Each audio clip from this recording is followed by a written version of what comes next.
John felt a growing unease. The world seemed to spin faster. Pleasure was the only god. He saw it everywhere. Empty pursuits, meaningless distractions, it gnawed at him.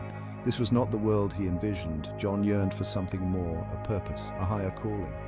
He saw families crumble under the weight of self-indulgence. He saw communities fractured, their values eroded. He felt a deep sadness. One day, John stumbled upon an old bookstore. Drawn by an unseen force, he entered. The scent of aged paper filled his nostrils. It felt like a sanctuary. He browsed the dusty shelves, his fingers trailing along the spines.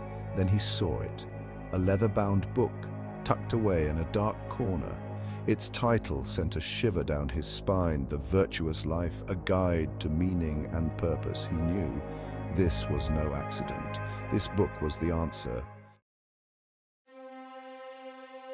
John devoured the book. Its words resonated deep within him. It spoke of selflessness, of duty, of the importance of faith and family. It sparked a fire in his soul. He would not stand idly by. He would be the change he wished to see. One day, John embarked on a pilgrimage.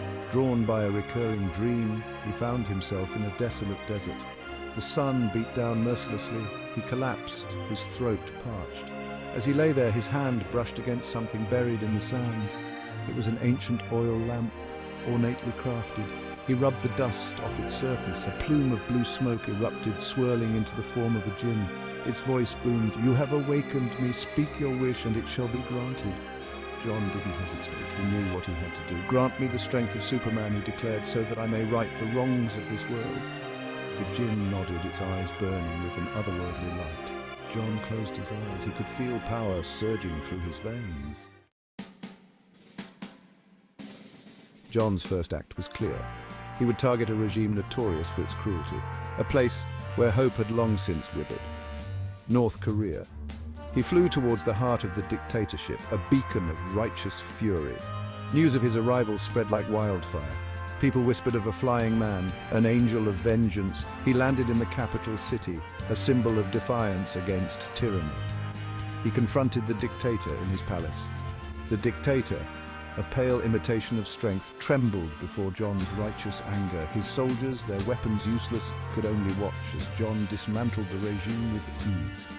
He freed the political prisoners, their faces etched with years of suffering. He addressed the people, his voice resonating with power and compassion. "Your suffering is over," he proclaimed. "A new era dawns upon this land, an era of faith, family, and justice." The people, their eyes filled with a mix of awe and hope, roared their approval.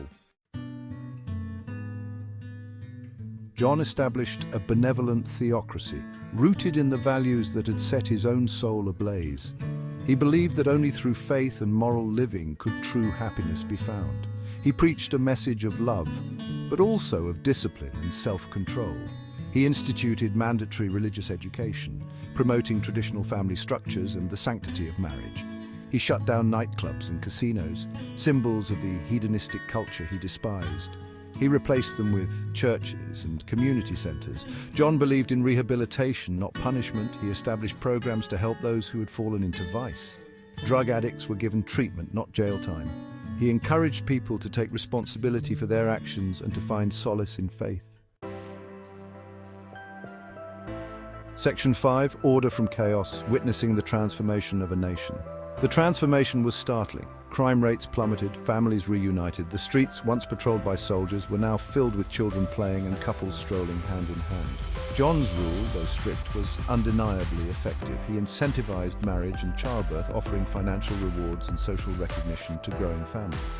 He believed that strong families were the bedrock of a strong society. He poured resources into education, emphasizing traditional values and moral principles. For the first time in decades, North Korea experienced peace and prosperity. John's rule, though unorthodox, had brought order from chaos. He had shown the world that faith, family, and discipline could indeed create a better society.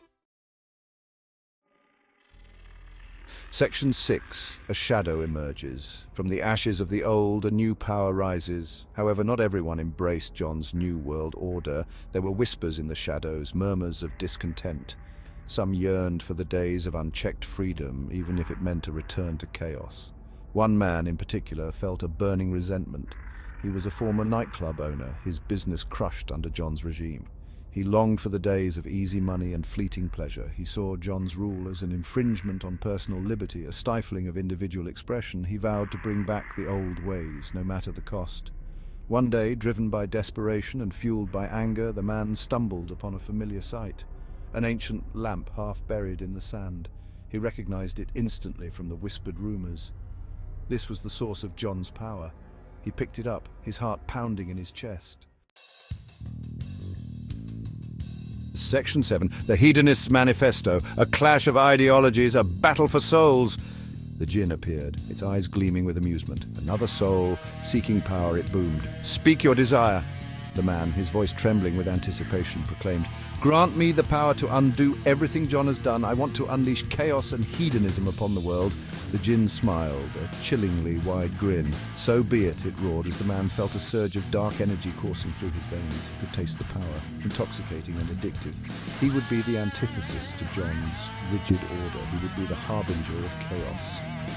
He began by broadcasting his message, a stark contrast to Jon's sermons. He promised a return to pleasure, to freedom from moral constraints. He appealed to the baser instincts, the yearning for instant gratification. He would tear down everything Jon had built, brick by brick.